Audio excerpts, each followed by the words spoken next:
পৃথিবীতে যে ব্যক্তি খুন হয়ে নিহত হয়েছে, কিয়ামতের দিন এই নিহত ব্যক্তি তার খুনি ব্যক্তির মাথা এবং কপালের চুল ধরে উপস্থিত করবে।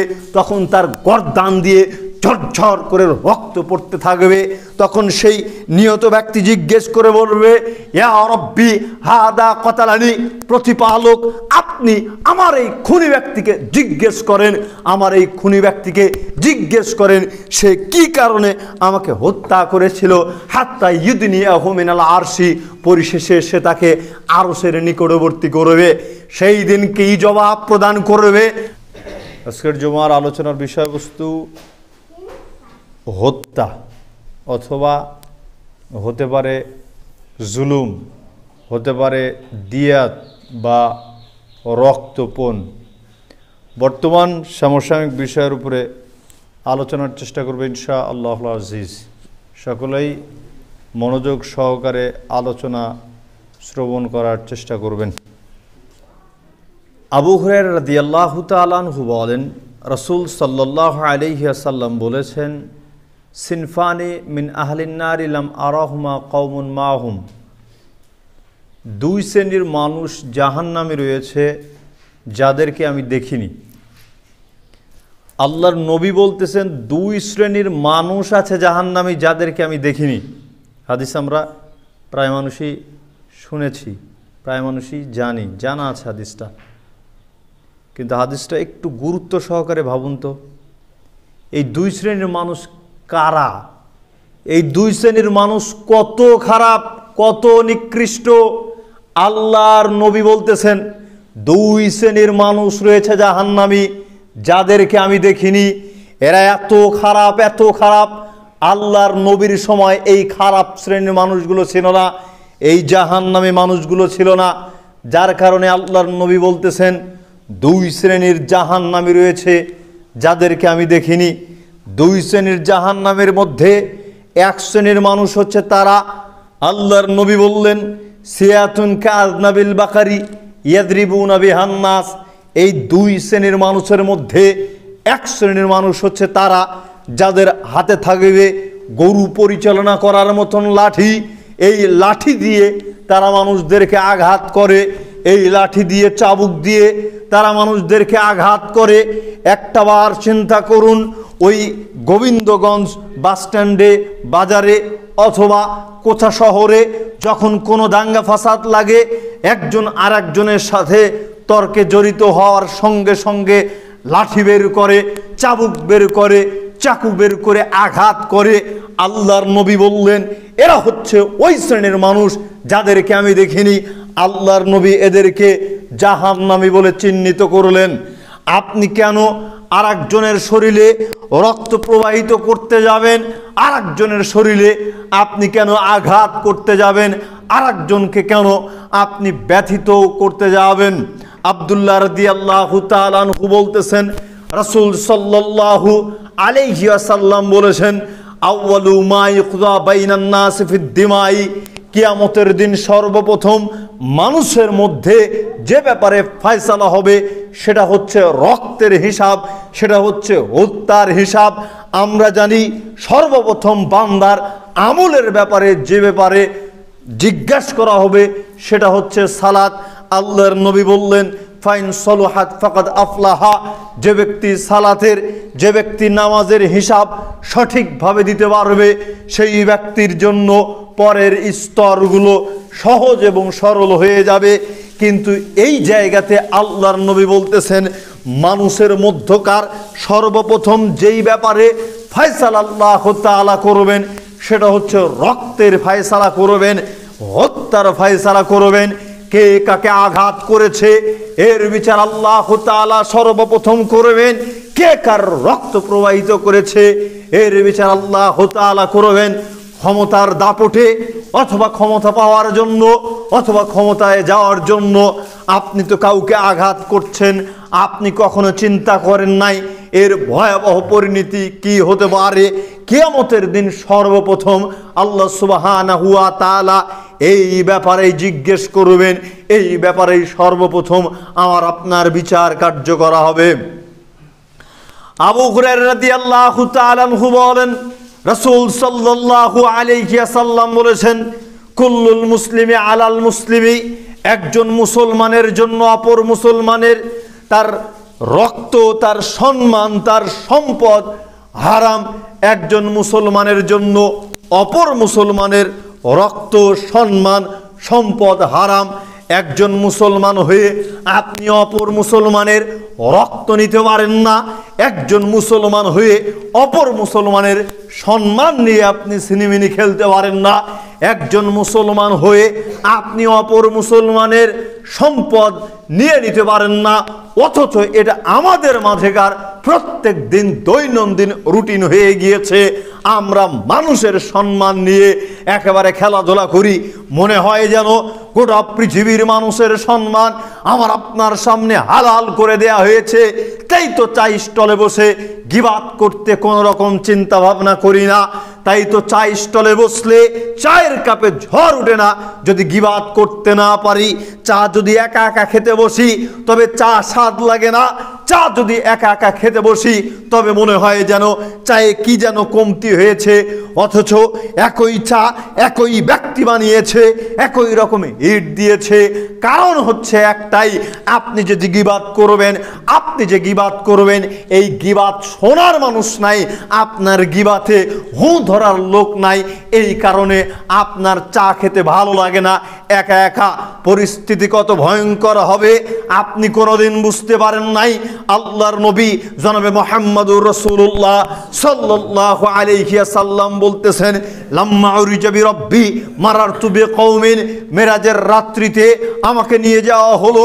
আমি একটা দলের নিকট দিয়ে যাচ্ছিলাম, আমি একটা দলের পাশ দিয়ে যাচ্ছিলাম যাদের নখগুলো ছিল তীক্ষ্ণ ধারালো তামার তৈরি। বুঝিয়েন কিন্তু আল্লাহর নবী বলতেছেন, একটা দলের নিকট দিয়ে আমি গমন করলাম, ওই দলের লোকজনদের নখগুলো ছিল তীক্ষ্ণ ধারালো তামার তৈরি। মিন্নু হাসিন ইয়াখমুশুনা বুজুহাহুম ওয়া সুদুরাহুম, এই দলটি তাদের তীক্ষ্ণ ধারালো তামার তৈরি নখ দিয়ে নিজেদের বক্ষ এবং নিজেদের চলকে চিরে ফেরে চৌচির করে ফেলতেছিল।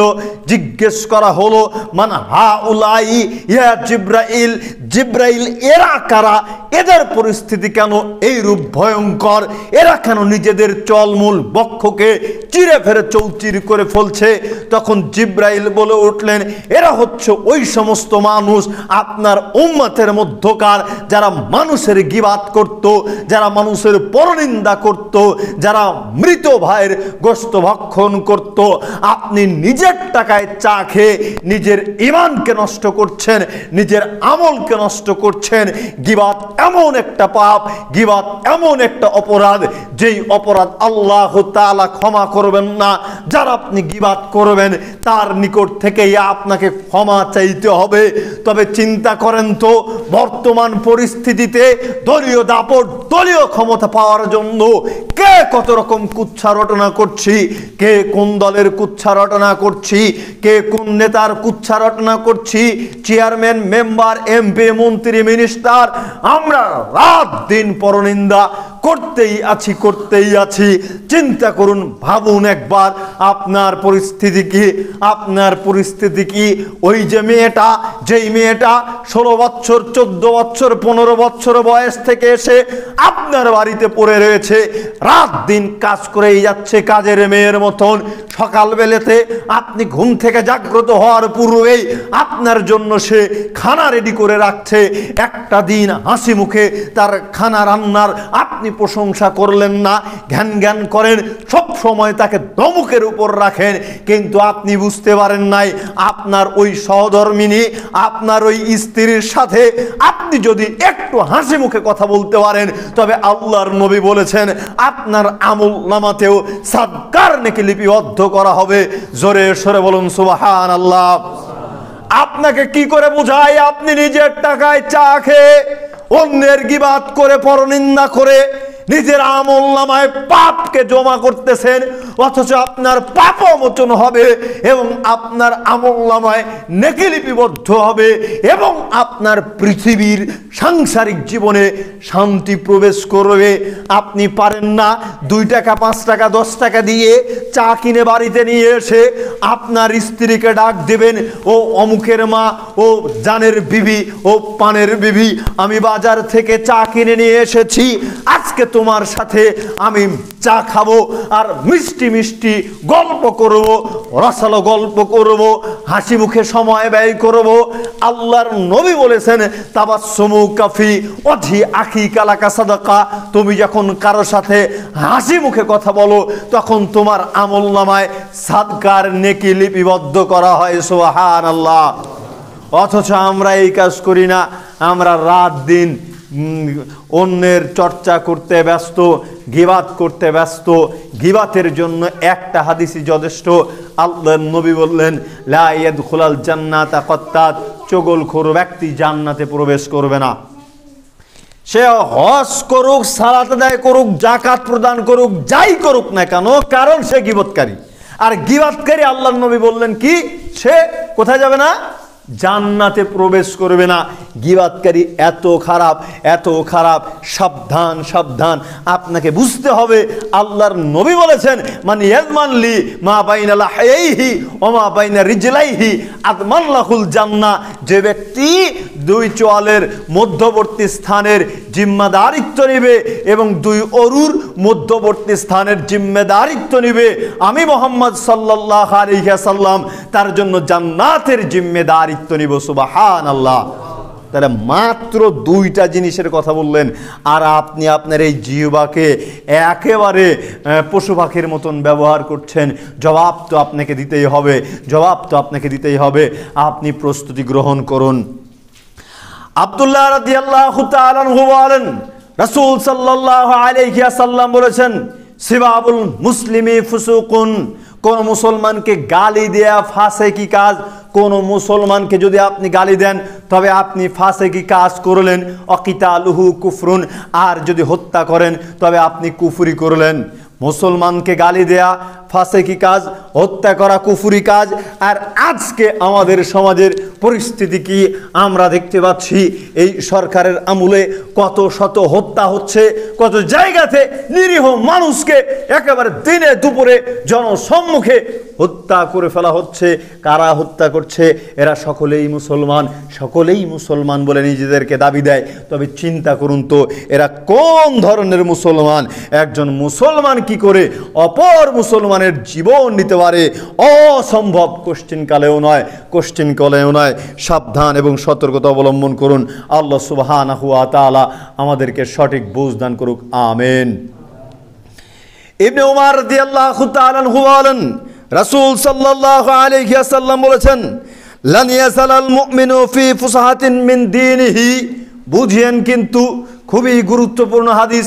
আল্লাহর নবী বললেন মুমিন ব্যক্তি দিনের প্রশস্ততায় থাকে ততক্ষণ পর্যন্ত, আমি বা আপনি মুসলমান ব্যক্তি ইসলামের ছায়াতলে থাকে ততক্ষণ পর্যন্ত, মা লাম ইউসিব নাসিবুহু দামান হারামান, যতক্ষণ পর্যন্ত সে অবৈধভাবে রক্তপাতে লিপ্ত না হয়, যতক্ষণ পর্যন্ত সে অবৈধভাবে মারামারিতে লিপ্ত না হয়, ততক্ষণ পর্যন্ত মুমিন ব্যক্তি ইসলামের ছায়াতলে থাকে। আপনি ইসলামের সুশীতল ছায়াতলে ততক্ষণ পর্যন্ত থাকবেন যতক্ষণ পর্যন্ত আপনি আপনার ভাইকে আঘাত না করতে পারবেন। আপনি আপনার ভাইকে আঘাত করা থেকে বিরত থাকবেন। আপনি বলবেন মোহাম্মদ আলী ভাই সাহেব নাটোর থেকে এসে খুব শক্ত শক্ত কথা বলছেন, আমার ছোট ভাই, আমার বড় ভাই, আমার অমুক তমুক ঘনিষ্ঠ ছিল, সম্পদ নিয়ে আমাকে ধোকা দিচ্ছে, জোর জবরদস্তি করছে, আপনি মারামারিতে লিপ্ত হয়ে গিয়েছেন, আপনাকে কটু কথা বলেছে, আপনি লিপ্ত হয়েছেন, নিজেকে বীর বলে পরিচয় দিচ্ছেন। তুমি বেটা আমাকে একটা আঘাত করেছো, আমি বাপের বেটা অবশ্যই অবশ্যই তোমাকে 2টা আঘাত করব। এই আঘাত যদি করতে পারেন তবে আপনি নিজেকে বীর বলে মনে করছেন। অসম্ভব, কোশ্চিন কালেও নয়। বীর ওই ব্যক্তি নয়, শক্তিশালী ওই ব্যক্তি নয় যে ব্যক্তি আঘাত করতে পারে, এই ব্যক্তি বীর নয়, বরং শক্তিশালী হচ্ছে ওই ব্যক্তি যে ব্যক্তি রাগের সময় নিজেকে কন্ট্রোল করতে পারে। যে ব্যক্তি রাগের সময় নিজেকে কন্ট্রোল করতে পারে, কিসের মহত্ব, কিসের শক্তি, আপনি নিজেকেই কন্ট্রোল করতে পারেন না, আর আপনি শক্তিশালী হলেন কি করে? আপনি কখনোই শক্তিশালী হতে পারেন না। আপনার ছোট ভাই আপনার সাথে দ্বন্দ্বে জড়িয়ে গিয়েছে, এমন পর্যায়ে গিয়েছে যে কোনো সময় মারামারি শুরু হয়ে যেতে পারে। আপনি দুই হাতটাকে পিছনে নিন, পিছনে নেওয়ার পরে অন্তর দিয়ে মনে মনে বলতে থাকেন, না না না, আমি আমার ভাইকে আঘাত করতে পারি না, আমি বড় বীর, আমি শক্তিশালী। এরপরেও যদি দেখেন না রাগ কমছে না, আপনি বাড়িতে চলে যান, গৃহে চলে যান। তারপরেও যদি রাগ না কমে, আপনি মাটিতে বসে যান। এরপরেও যদি আপনার রাগ না কমে, তবে আপনি ওযু করেন। এরপরেও যদি আপনার রাগ না কমে, আপনি 2 রাকাত সালাত আদায় করেন। এভাবে এভাবে নিজের রাগকে কন্ট্রোল করতে হবে। তখনই আপনি শক্তিশালী হিসেবে চিহ্নিত হবেন, তখনই আপনি বীর হিসেবে চিহ্নিত হবেন। আর চিন্তা করছেন যে অমুককে যে অমুক আমাকে ইট মেরেছে, আমি যদি পাটকেলি না মারতে পারি তাহলে আর আমি কি শক্তিশালী হতে পারলাম? এটা কখনোই শক্তির পরিচয় নয়, এটা কখনোই শক্তির পরিচয় হতে পারে না। আজকে বর্তমান পরিস্থিতিতে দেশের দিকে লক্ষ্য করলে আমরা দেখতে পাচ্ছি বিভিন্ন জায়গাতে আনাচে কানাচে চাঁদাবাজি অথবা ক্ষমতার দাপট, যাই বলি না কেন, বিভিন্ন জায়গাতে আমরা হত্যাকাণ্ড হতে দেখছি। এর পরিস্থিতি কি? এই হত্যাকাণ্ডের পরিস্থিতি কি? লক্ষ্য করেন, খুবই গুরুত্বপূর্ণ হাদিস, সুনান তিরমিজি 2029 নম্বর হাদিস। ইবনে আব্বাস রাদিয়াল্লাহু তাআলা আনহু বলেন, রাসূল সাল্লাল্লাহু আলাইহি ওয়াসাল্লাম বলেছেন, ইয়াজিউল মাকতুলু বিল কাতিলি ইয়াউমাল কিয়ামাতি। আল্লাহর নবী বললেন, কিয়ামতের দিন খুন হয়ে নিহত ব্যক্তি, কিয়ামতের দিন খুন হয়ে নিহত ব্যক্তি তার হত্যাকারী ব্যক্তির মাথা এবং কপালের চুল ধরে উপস্থিত করবে। নাসিয়াতুহু ওয়া রাসুহু বিয়াদিহি। বুঝেন, কিন্তু আল্লাহর নবী বললেন, পৃথিবীতে যে ব্যক্তি খুন হয়ে নিহত হয়েছে, কিয়ামতের দিন এই ব্যক্তি তার হত্যাকারী ব্যক্তির মাথা এবং কপালের চুল ধরে উপস্থিত করবে। ওয়াউদা জুহু তাসহুবু দামান। এই সময় তার শিরাগুলো থেকে, রগগুলো থেকে ঝরঝর ঝরঝর করে রক্ত পড়তে থাকবে। কি ভয়ঙ্কর পরিস্থিতি, কি কঠিন পরিস্থিতি! একটু অন্তর দিয়ে ভাবার চেষ্টা করুন। আল্লাহর নবী বললেন, পৃথিবীতে যে ব্যক্তি খুন হয়ে নিহত হয়েছে, কিয়ামতের দিন এই নিহত ব্যক্তি তার খুনি ব্যক্তির মাথা এবং কপালের চুল ধরে উপস্থিত করবে। তখন তার গর্দান দিয়ে ঝরঝর করে রক্ত পড়তে থাকবে। তখন সেই নিহত ব্যক্তি জিজ্ঞেস করে বলবে, ইয়া রব্বি হাদা কতালানি, প্রতিপালক আপনি আমার এই খুনি ব্যক্তিকে জিজ্ঞেস করেন, আমার এই খুনি ব্যক্তিকে জিজ্ঞেস করেন সে কি কারণে আমাকে হত্যা করেছিল। হাত্তা ইউদনিয়াহু মিনাল আরশি, পরিশেষে সে তাকে আরশের নিকটবর্তী করবে। সেই দিন কি জবাব প্রদান করবে? আজকে ক্ষমতার জন্য যারা মানুষকে হত্যা করতে দ্বিধাবোধ করছে না, সেদিন তারা কি জবাব প্রদান করবে? সেই দিনের পরিস্থিতি কত কঠিন হবে, কত ভয়াবহ হবে। আজকে আমরা সামান্য তুচ্ছ ব্যাপারে একজন আর একজনকে আঘাত করতে একটুও চিন্তা ভাবনা করি না। আজকে ছোট ভাই বড় ভাই, বড় ভাই ছোট ভাই, দুইজনের মধ্যে মারামারি করতে চিন্তা ভাবনা করি না। আইরে রক্তের সম্পর্ক, রক্তের কি টান, রক্তের কি বাঁধন। এই ভাইগুলোই যখন ক্লাস 5-এ, ক্লাস 6, 7, 8, 9, 10-এ পড়তো, তখন দেখা যেত ছোট ভাই খেলতে গিয়েছে কোনো এক পাড়াতে। সেই পাড়াতে যাওয়ার পরে ওই পাড়ার ছেলে মেয়ে ছোট ভাইকে আঘাত করে দিয়েছে। এরপরে বড় ভাই যখন জানতে পেরেছে তার ছোট ভাইকে কোনো একজন ছেলে আঘাত করেছে, এমন সময় বড় ভাই শপথ করেছে, এত বড় ওর কলিজা, আমার ছোট ভাইকে আঘাত করেছে, তোকে না মারা পর্যন্ত, তোকে না মারা পর্যন্ত ভাতই খাবো না, তোকে না মারা পর্যন্ত আমি ওই এলাকাতেই যাব না, কি আমার বাড়িতেই প্রবেশ করব না। এমন বহু রক্তের টান আমার আপনার মাঝে দেখতে পেয়েছি। ছোট ভাই রক্তের প্রতি আঘাত আসলে কেউ সহ্য করতে পারি না, ঠিক ওই একই রক্ত আজকে একজন আর একজনকে মারতেও চিন্তা করে না। পরিস্থিতি কি লক্ষ্য করেন। আবু বকর নাফা বিন হারেস সাকাফি রাদিয়াল্লাহু তাআলা আনহু বলতেছেন, রাসূল সাল্লাল্লাহু আলাইহি ওয়াসাল্লাম বলেছেন, ইদাল তাকাল মুসলিমানি, যখন দুইজন মুসলমান পরস্পর মারামারিতে লিপ্ত হয়, যখন দুইজন মুসলমান পরস্পর মারামারিতে লিপ্ত হয়, এখানে মুসলমানের কথা হয়েছে। ইদাল তাকাল মুসলিমান বিসাইফাইহিমা, আল্লাহর নবী বললেন যখন কোনো দুইজন মুসলমান পরস্পর মারামারিতে লিপ্ত হয়, ফাল কাতিলু ওয়াল মাকতুলু ফিন্নার, তখন হত্যাকারীও জাহান্নামী এবং নিহত ব্যক্তিও জাহান্নামী। কি বুঝলেন? কি করে আপনাকে বোঝাই? আল্লাহর নবী বললেন যখন দুইজন মুসলমান মারামারিতে লিপ্ত হয়, তখন যে ব্যক্তি হত্যা করবে এই ব্যক্তিও জাহান্নামে যাবে, আর যে ব্যক্তি মৃত্যুবরণ করেছে সেই ব্যক্তিও জাহান্নামে যাবে। দুইজনই জাহান্নামে প্রবেশ করবে, দুইজনই জাহান্নামে প্রবেশ করবে। দলীয় দাপটের চোটে, দলীয় আধিপত্য বিস্তারের জন্য একদল আর এক দলের প্রতি আমরা আঘাত করতে কোনো রকম চিন্তা ভাবনা করি না, অথচ আমরা দুই দলই মুসলমান। আপনাকে কি করে বুঝাই? আঘাত যদি করে থাকেন, হত্যাকাণ্ড যদি ঘটে থাকে, তবে আল্লাহর নবী বললেন দুইজনই জাহান্নামে প্রবেশ করবে, দুইজনই জাহান্নামে প্রবেশ করবে। কুলতু ইয়া রাসূলুল্লাহ সাল্লাল্লাহু আলাইহি ওয়াসাল্লাম, সঙ্গে সঙ্গে সাহাবাগণ জিজ্ঞেস করে বসলেন, আল্লাহর নবী, হাদাল কাতিলু ফামা বালুল মাকতুল, হত্যাকারী ব্যক্তি জাহান্নামে প্রবেশ করলো, এটা তো আমরা বুঝতে পারলাম সে হত্যা করেছে বিধেয় জাহান্নামে যাবে, কিন্তু যে ব্যক্তি নিহত হয়ে গেল এই ব্যক্তি কি কারণে জাহান্নামে প্রবেশ করবে? এবারে আল্লাহর নবী বলে উঠলেন, ইন্নাহু কানা হারিসান আলা কতলি সাহিবিহি, সঙ্গী সাথী শোনো, যে ব্যক্তি নিহত হয়েছে এই নিহত ব্যক্তিও হত্যা করার চেষ্টা করেছিল বিধে সেও জাহান্নামে যাবে। নিহত ব্যক্তি হত্যা করার সুযোগ পায় নাই বিধে নিহত হয়েছে, হত্যাকারী ব্যক্তির সুযোগ পেয়েছে বিধে হত্যাকারী ব্যক্তি হত্যা করেছে, এই কারণে তারা দুইজনই জাহান্নামে প্রবেশ করবে। আপনি চিন্তা করুন তো আপনার পরিস্থিতি কি, আপনার পরিস্থিতি কি? আপনি বলবেন, মোহাম্মদ আলী ভাই সাহেব, যদিও দল করি আমি এরপরেও মারামারিতে লিপ্ত হই না, কাটাকাটি লিপ্ত হই না, মাঝে মধ্যে যাই, দলকে সমর্থন করি, ইত্যাদি ইত্যাদি চিন্তা ভাবনা। আপনি বুঝতে পারেন নাই, কথায় আছে এক ঝাড় টান দিলে ব্যাগ ঝাড় লড়ে। দেখেন না পুকুরের পুষ্কুনিতে কচুরি পানা অথবা কুচুরি একটা টান দিলে সবগুলাই নড়ে উঠে।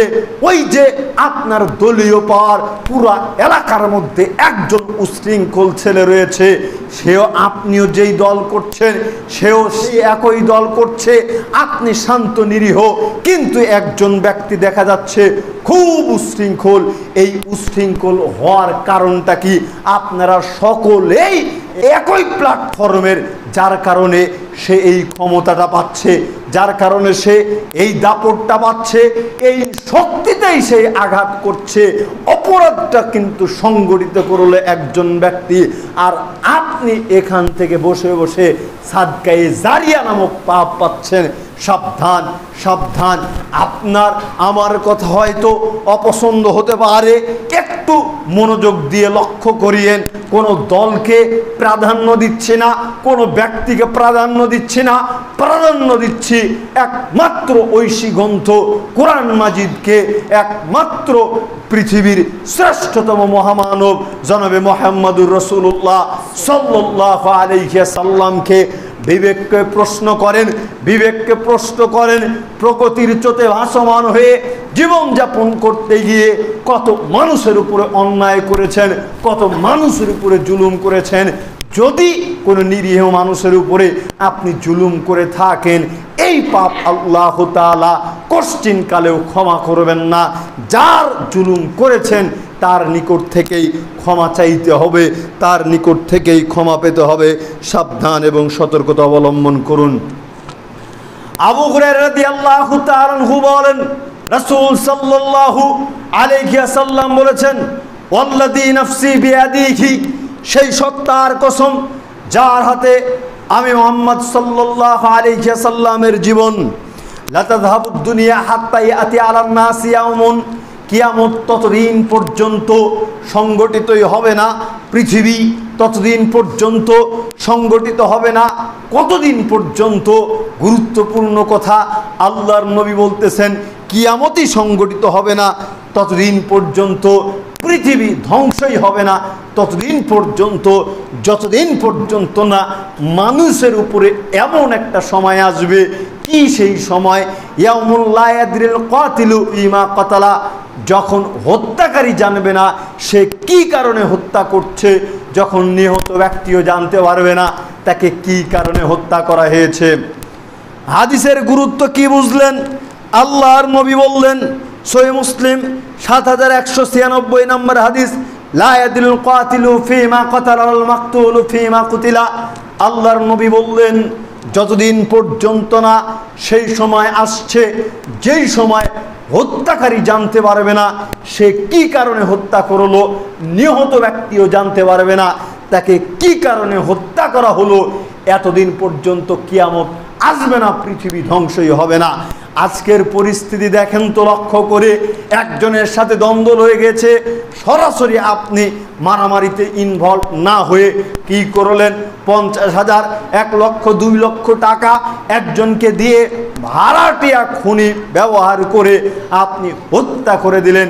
আল্লাহর নবী এই সময়ের কথাই বললেন যে কিয়ামতই হবে না যতদিন পর্যন্ত না সেই সময় আসছে যেই সময় হত্যাকারী জানতে পারবে না তাকে কি কারণে হত্যা করলো, নিহত ব্যক্তিও জানতে পারবে না তা সে কি কারণে হত্যা হয়ে গেল, তাকে কি কারণে হত্যা করা হলো।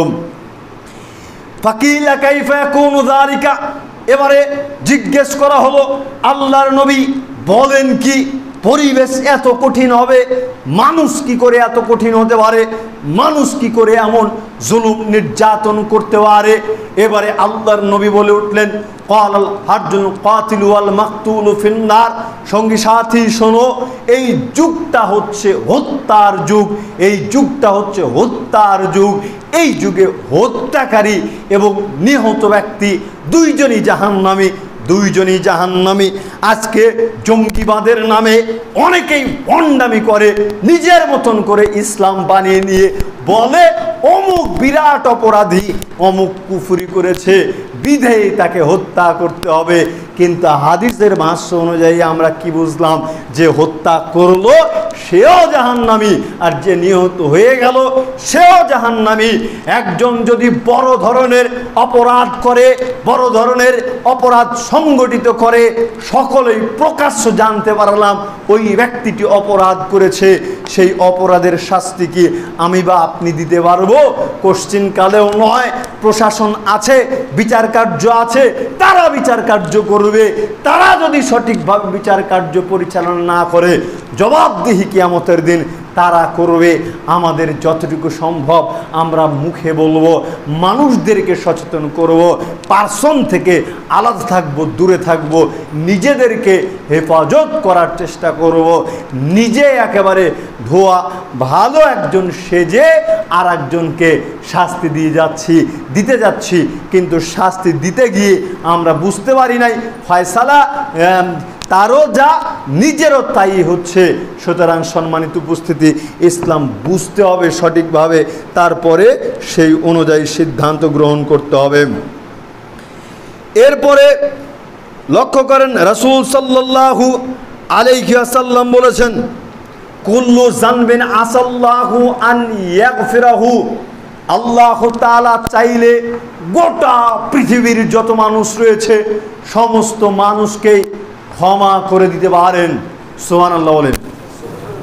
আল্লাহ তাআলা যদি ইচ্ছা করেন তবে গোটা পৃথিবীর যত মানুষ রয়েছে, অপরাধী রয়েছে, আর যাই থাকুক না কেন, যাকে ইচ্ছা তিনি ক্ষমা করে দিতে পারেন।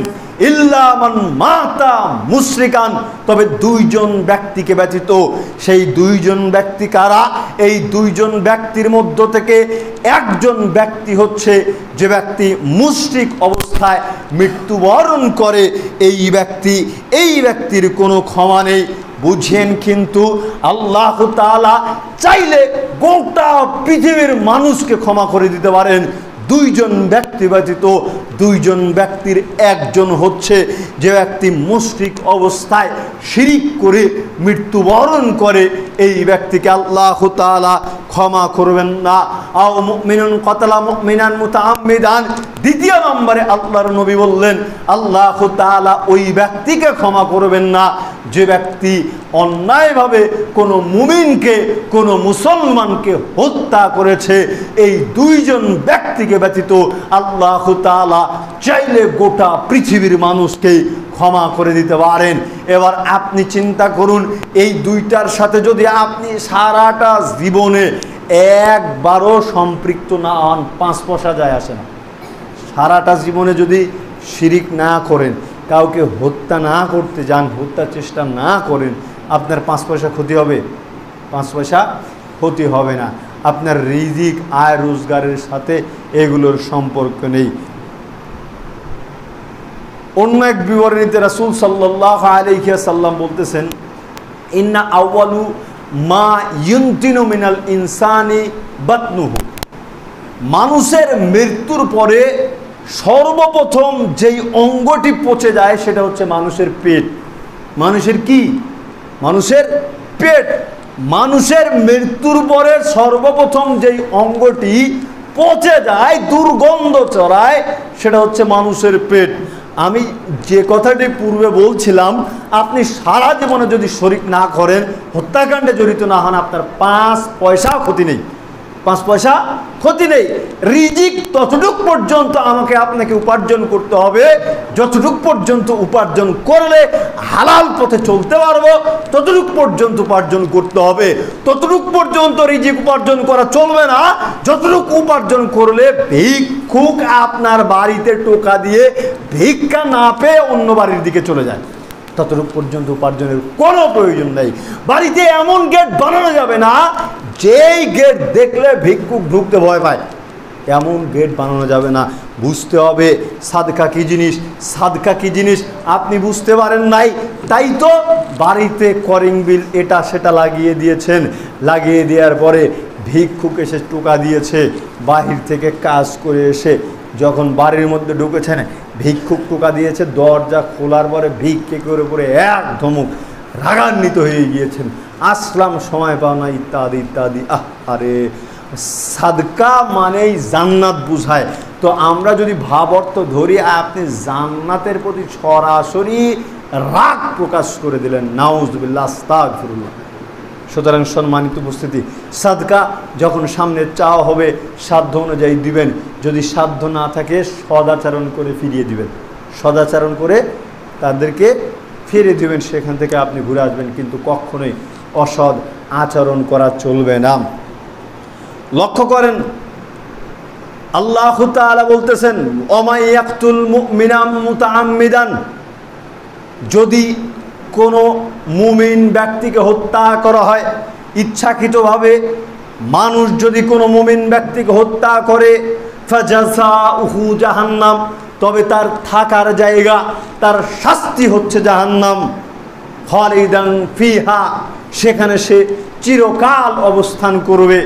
আমার আপনার নিকটে একজনের জীবনের মূল্য নেই, তাই না?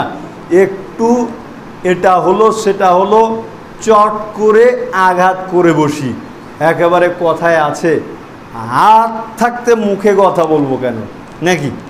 ব্যাক কেলিমার্কা কথা, যে হাত রয়েছে, লাঠি আছে, ক্ষমতার জোর আছে, একেবারে বংশীয় পাওয়ার রয়েছে, হাত আছে যেহেতু, সুতরাং তার সাথে মুখে কথা বলার কোনো প্রয়োজন নেই।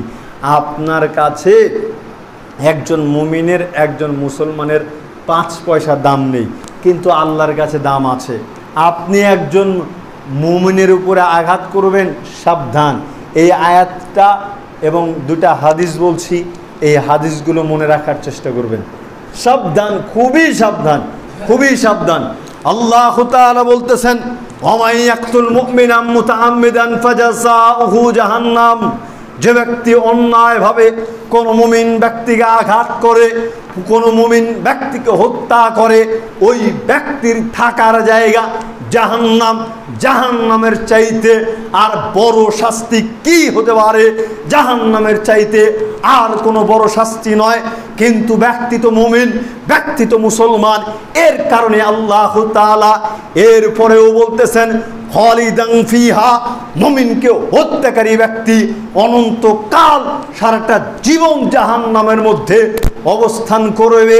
এরপরে আল্লাহ তাআলা থামেন নাই, কারণ হচ্ছে আপনার নিকটে মুসলমানের মূল্য না থাকলেও আল্লাহ তাআলার নিকটে মুসলমানের মূল্য, মুমিন ব্যক্তির মূল্য অনেক অনেক অনেক বেশি। এরপরে তিনি বলতেছেন ওয়াগাযিবাল্লাহু আলাইহি, মুমিন ব্যক্তিকে হত্যাকারীর উপরে আল্লাহর গজব বর্ষিত হবে। এরপরে আল্লাহ তাআলা থামেন নাই, কারণ ব্যক্তি তো মুমিন। এরপরে আল্লাহ তাআলা বলতেছেন ওয়ালানাহু, আল্লাহর অভিশাপ মুমিন ব্যক্তিকে হত্যাকারীর উপরে বর্ষিত হবে। এরপরে আল্লাহ তাআলা থামেন নাই, এরপরেও বলতেছেন ওয়াগাযিবাল্লাহু আলাইহি ওয়ালানাহু ওয়া'আদ্দালাহু আযাবান আযীমা, এবং এই মুমিন ব্যক্তিকে হত্যাকারীদের জন্য কঠিন যন্ত্রণাদায়ক ভয়ঙ্কর শাস্তি প্রস্তুত করে রাখা হয়েছে। আপনাকে কি করে বুঝাই? আল্লাহ তাআলা প্রথমে যেই কথাটি বলেছিলেন মুমিন ব্যক্তিকে হত্যাকারীর জন্য জাহান্নাম, এখানে শাস্তি এনাফ হয়ে যেত, শাস্তি একেবারে পরিপূর্ণ হয়ে যেত। কিন্তু আল্লাহ তাআলার নিকটে একজন মুমিন ব্যক্তির মূল্য এত বেশি, এত বেশি, যার কারণে আল্লাহ তাআলা বললেন মুমিন ব্যক্তিকে হত্যাকারীর থাকার জায়গা জাহান্নাম, সে অনন্তকাল অবস্থান করবে জাহান্নামের মধ্যে। আল্লাহর গজব তার উপরে বর্ষিত হবে, আল্লাহর রাগ, আল্লাহর অভিশাপ তার উপরে বর্ষিত হবে। আল্লাহ তাআলা তাদের জন্য যন্ত্রণাদায়ক শাস্তি প্রস্তুত করে রেখেছেন। আপনাকে আমি কি করে বুঝাই একজন মুমিন ব্যক্তির, একজন মুসলমান ব্যক্তির মূল্য কত বেশি, কত বেশি? সুনান তিরমিজিতে এসেছে, আল্লাহর নবী বলতেছেন লাউ আন্না আহলাস সামাই ওয়া আহলাল আরদি ইসতারাকু ফি দামিন মুমিন। হাদিসটা মনে রাখার চেষ্টা করবেন। আল্লাহর নবী বললেন আসমান এবং জমিনের মধ্যকার যত বসবাসকারী রয়েছে, আসমানের মধ্যে এবং জমিনের মধ্যে যত ফেরেশতা রয়েছে, যত মানুষ রয়েছে, তারা সকলেই একত্রে মিলে একজন মুমিনকে হত্যা করে। বুঝিয়েন কিন্তু আসমানের মধ্যে, জমিনের মধ্যে যত মানুষ রয়েছে, যত ফেরেশতা রয়েছে, তারা সকলেই মিলে শুধুমাত্র একজন মুমিন ব্যক্তিকে হত্যা করে। তবে আল্লাহর নবী বললেন আকাব্বাকুমুল্লাহু ফিন্নার, আল্লাহ তাআলা তাদের সবাইকে ধরে উপর করে জাহান্নামের মধ্যে নিক্ষেপ করে দিবেন। আপনার নিকটে একজন মুমিন মুসলমানের দাম নাও থাকতে পারে, কিন্তু আল্লাহ তাআলার নিকটে মূল্য রয়েছে। যদি গোটা পৃথিবীর মানুষ ফেরেশতা মিলে একজন মাত্র মুমিনকে অন্যায়ভাবে হত্যা করে, তবে আল্লাহ তাআলা সবাইকে জাহান্নামে দিতে একটু চিন্তা করবেন না, একটু চিন্তা করবেন না। আব্দুল্লাহ বিন আমর রাদিয়াল্লাহু তাআলা আনহু বলেন রাসূল সাল্লাল্লাহু আলাইহি ওয়াসাল্লাম বলেছেন লা যাওয়ালুদ দুনিয়া আহওয়ানু ইনদাল্লাহি মিন কতলি রাজুলিন মুসলিমিন। আল্লাহ তাআলার নিকটে একজন মুমিন মুসলমান হত্যা হওয়ার চাইতেও পৃথিবী ধ্বংস হয়ে যাওয়াটা অতি সহজ, অতি সহজ। আপনাকে আমি কি করে বুঝাই হাদিসের গুরুত্ব? এই পৃথিবী ধ্বংস হয়ে যাওয়াটা যত ভয়ঙ্কর ব্যাপার, এই গোটা পৃথিবী ধ্বংস হয়ে যাওয়াটা যতটা ভয়ঙ্কর ব্যাপার, আল্লাহ তাআলার নিকটে শুধুমাত্র একজন মুমিন ব্যক্তিকে হত্যা করা এর চাইতেও অনেক অনেক অনেক ভয়ঙ্কর ব্যাপার। আপনি সর্বনাশী কাজ করলেন, গোটা পৃথিবীকে ধ্বংস করে দিলেন, এটা আপনার যত বড় অপরাধ হবে। একজন মুমিন ব্যক্তিকে যদি আপনি হত্যা করেন, তবে এই গোটা পৃথিবীকে ধ্বংস করার চাইতেও এই মুমিন ব্যক্তিকে হত্যা করার অপরাধ হবে সবচাইতে বড় অপরাধ। সবচাইতে বড় অপরাধ। আপনাকে চিন্তা করতে হবে আপনার প্রত্যেকটা রক্ত ফোঁটা আল্লাহ তাআলার দেয়া আমানত, কিয়ামতের দিন এই প্রত্যেকটা রক্ত ফোঁটার আপনাকে জবাব দিতে হবে। যুবক, তুমি চিন্তা করিও আজকে নেতার পিছনে ছুটতে গিয়ে, নেত্রীর পিছনে ছুটতে গিয়ে যেই রক্ত তুমি প্রবাহিত করছো, এই রক্তে ফোঁটার দাম তোমাকে অবশ্যই দিতে হবে, হিসাব তোমাকে দিতেই হবে। প্রগতির চোটে ভাসমান হয়ে আজকে আপনি যেদিকেই চলেন না কেন, আপনাকে মনে রাখতে হবে কিয়ামতের দিন আমাকে আপনাকে পাকড়াও করা হবে, আমাকে আপনাকে জবাবদিহি করতে হবে। সেই দিনকে লক্ষ্য করে আগামী দিন চলার চেষ্টা করুন।